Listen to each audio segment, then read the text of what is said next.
الحمد لله نحمده ونستعينه ونستغفره ونؤمن به ونتوكل عليه ونعوذ بالله من شرور أنفسنا ومن سيئات أعمالنا من يهده الله فلا مضل له ومن يضلله فلا هادي له ونشهد أن لا إله إلا الله وحده لا شريك له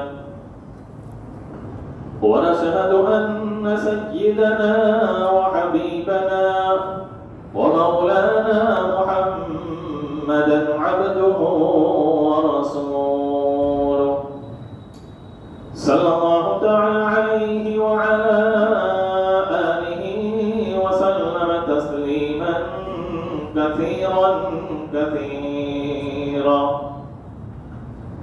أما بعد فأعوذ بالله من الشيطان الرجيم بسم الله الرحمن الرحيم ولله على الناس حج البيت من استطاع إليه سبيلا وقال تعالى في مقام آخر الحج أشهر معلومات وقال تعالى في مقام آخر وأتموا الحج والعمرة لله صدق الله العظيم.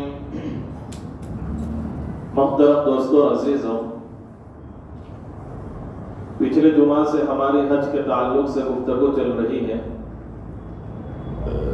میں نے پچھلے جمعہ یہ بات بتلائی تھی کہ یہ سفر ایسا ہے کہ اللہ رب العزت نے جو عبادتیں بندوں پر مختلف قسم کی عائد فرمائی ہیں، ان میں سے کچھ عبادتیں ایسی ہیں جن کا تعلق بندے کے مال کے ساتھ ہے، جن کو عبادتیں مالیہ کہا جاتا ہے، جیسے زکوٰۃ. کچھ عبادتیں ایسی ہیں جن میں بندے کا بدن ہی استعمال ہوتا ہے، مال استعمال نہیں ہوتا، ان عبادت کو عبادتیں بدنیہ کہا جاتا ہے، جیسے نماز، روزہ. اور کچھ عبادتیں ایسی ہیں جن میں بندے کا مال بھی استعمال ہوتا ہے، بدن بھی استعمال ہوتا ہے. ان عبادات کو عبادتیں بدنیہ و مالیہ کہا جاتا ہے، جیسے حج. حج کے اندر بندے کا اچھا خاصا مال بھی استعمال ہوتا ہے اور بدن کے اعتبار سے بڑی قربانیاں دینی پڑتی ہیں. لیکن حج کی عبادت کو جیسے اور عبادتوں کی مختلف شانیں ہیں، حج کی شان میں بتلایا کہ حج ایک عاشقانہ عبادت ہے. میں نے پچھلے جمعہ کو بتایا تھا نماز کی الگ شان ہے، روزے کی الگ شان ہے، زکوٰۃ کی الگ شان ہے، حج کی الگ شان. جو عبادتیں اللہ نے بندوں پر فرض فرمائی ہیں، ہر عبادت کی الگ الگ شان ہے. جیسے کہ نماز کی شان کے بارے میں نے بتایا تھا کہ نماز میں بندے کی عبدیت ٹپکتی ہے. عبدیت جس کو کہتے ہیں غلام ہونا، کہ اپنے آقا کے سامنے غلام جس عاجزی کے ساتھ کھڑا رہتا ہے، بندہ اپنے رب کے سامنے اس عاجزی کے ساتھ نماز میں کھڑا رہتا ہے. گویا کہ نماز کی پوری حیت، پوری شکل و صورت، اس میں عبدیت ٹپکتی ہے. ایسے حج کے اندر حج عاشقانہ عبادت ہے، بندے کا اپنے رب سے عشق ٹپکتا ہے. کہ جتنی طلب اور جتنا عشق دل کے اندر ولولہ جتنا ہوتا ہے، بندہ اللہ اس کے لیے اتنی راہیں ہموار کرتا ہے اور انہیں حج جیسی سعادتوں سے اللہ مالا مال فرماتے ہیں. اپنے دربار کی حاضری اللہ ان بندوں کو نصیب فرماتے ہیں جن بندوں کے دلوں کے اندر اللہ کے دربار کی حاضری کا ایک ولولہ رہتا ہے. چنانچہ اگرچہ اس میں مال اور جان دونوں استعمال ہوتے ہیں، لیکن بندے کو اس دربار کی حاضری کا جتنی بے چینی، جتنا ولولہ، جتنا شوق دل کے اندر ہوگا، اللہ اس کے لیے اتنی راہیں ہموار کرے گا. بہت سے ایسے لوگ ہیں جن کو اسباب کی دنیا میں اللہ نے بہت اسباب دیے ہیں لیکن اللہ کے دربار کی حاضری سے محروم ہے. اور بہت سے اللہ کے ایسے بندے ہیں جو اسباب کے اعتبار سے اللہ کے دربار کی حاضری کے جو اسباب ہونے چاہیے وہ اسباب ان کے پاس موجود نہیں ہے، لیکن اس کے باوجود اللہ نے اپنے دربار کی حاضری کی سعادت انہیں بخشی ہے، وجہ ان کے دلوں کی طلب اور طلب۔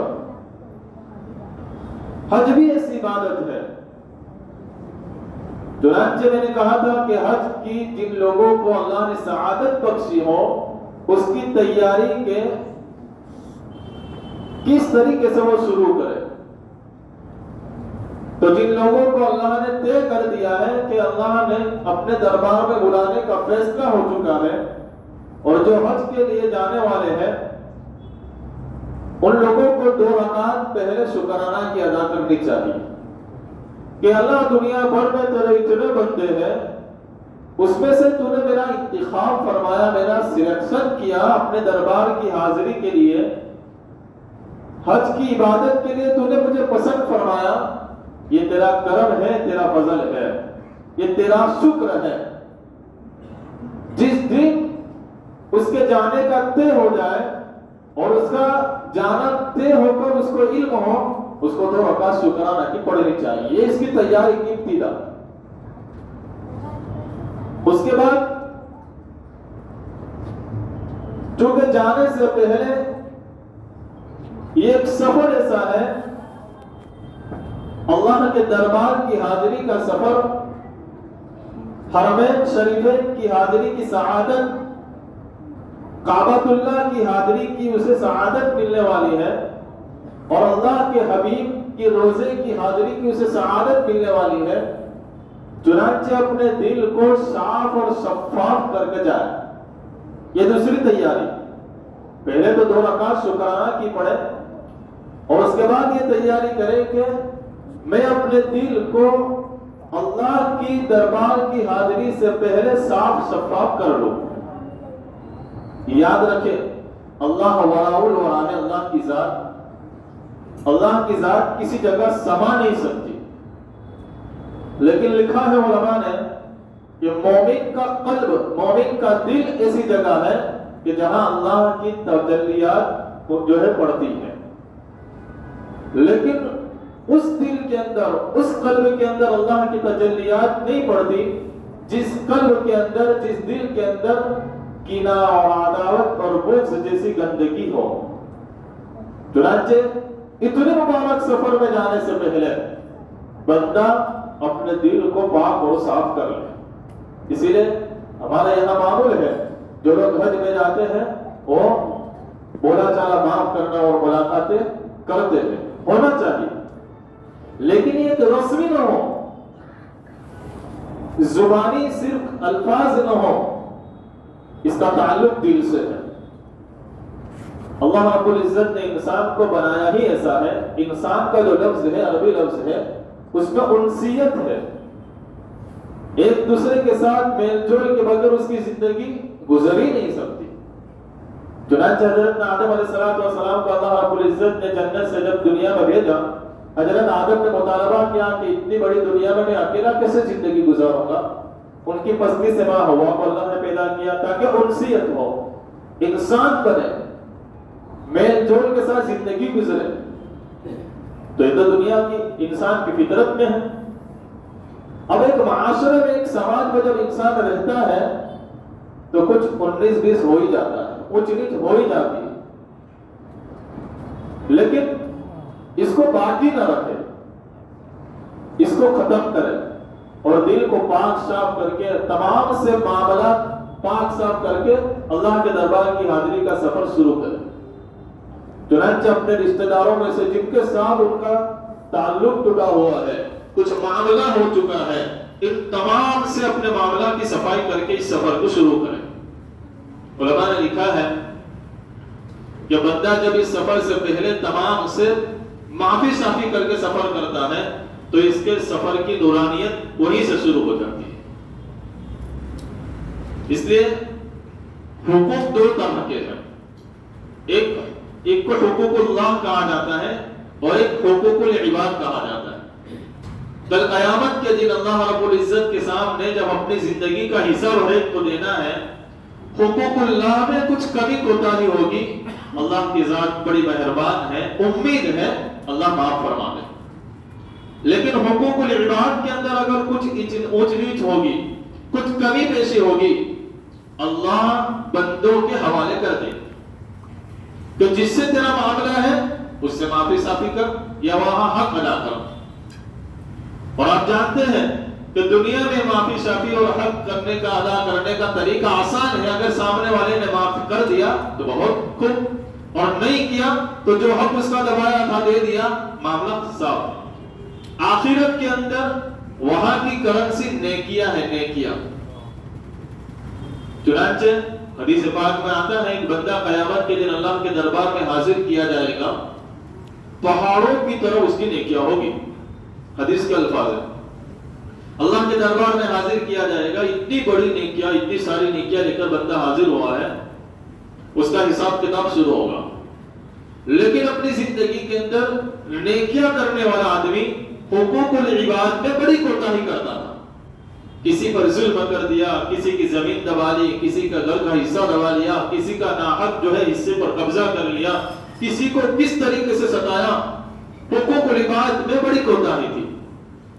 اس کا حساب کتاب شروع ہوگا، یا حق والے حق مانگنے آئیں گے، یا اللہ اس نے مجھ پر ظلم کیا تھا، یا اللہ اس نے میرا پورا حق دبا دیا تھا۔ اللہ کی طرف سے اعلان ہوگا کہ اس کے معاملے کی صفائی کر دی جائے۔ کیسے کی جائے؟ اس کی جو نیکیاں ہیں صاحب حق کو نیکیاں دے دی جائے۔ چنانچہ حق والے آئیں گے اور صفائی کے لیے اس کی نیکیاں دے دی جائیں گی۔ دوسرا آیا اس کی نیکی دے دی، اور آیا اس کی نیکی دے دی۔ یہاں لمبی لائن لگی ہوئی ہے حقوق العباد کی کوتاہی کی وجہ سے، اور یہاں نیکیوں کے انبار تھے، اور ان کو نیکیاں دیتے دیتے دیتے یہاں سے نیکیاں ختم، یہاں بھی لائن باقی ہے۔ فرشتے کہیں گے یا رب اس کی نیکیاں تو ختم ہو گئی، اور حقوق العباد کی کوتاہی کی وجہ سے یہاں لائن ابھی باقی ہے، کیا کیا جائے؟ کہاں کب اس کے پاس دینے کو کچھ نہیں ہے، تو اس طریقے سے معاملے کی صفائی کی جائے کہ ان کے گناہ اس پر ڈال دیے جائیں۔ چنانچہ جن کے حق دبائے ہوتے ان کے گناہ اس کے سر ڈال دیے جائیں گے۔ یہ آدمی آیا تھا بڑی پہاڑوں کی طرح نیکیاں لے کر، لیکن اب رہ گیا ہے گناہوں کے بوجھ کی طرح۔ چنانچہ حقوق العباد بڑی اہمیت رکھتی ہے شریعت مطہرہ میں۔ آپ کو ایک بات بتاؤں، عجیب بات یہ ہے، مدارس کے اندر عالم ہونے والے بچے کو جو کتابیں پڑھائی جاتی ہیں اس میں سے فقہ کی مسئلے مسائل کی ایک اہم کتاب ہے جس کو پڑھے بغیر کوئی بچہ طالب علم عالم ہو ہی نہیں سکتا، ہدایہ اس کتاب کا نام ہے۔ فقہ حنفی کی معتبر کتاب، اور 4 جلدوں میں ہے۔ علماء فرماتے ہیں کہ اس کی پہلی جلد صرف عبادت کے تعلق سے مسائل ہے، اور باقی کی دوسری تیسری چوتھی 3 جلدیں معاملات اور معاشرت سے۔ دین کا ایک بڑا حصہ معاملات اور معاشرت سے تعلق رکھتا ہے، گویا کہ 25% 25% ہی عبادت سے تعلق رکھتے ہیں، باقی 75% معاملات اور معاشرت سے تعلق رکھتے ہیں۔ چنانچہ ان تمام معاملات کو اس کی صفائی کر کے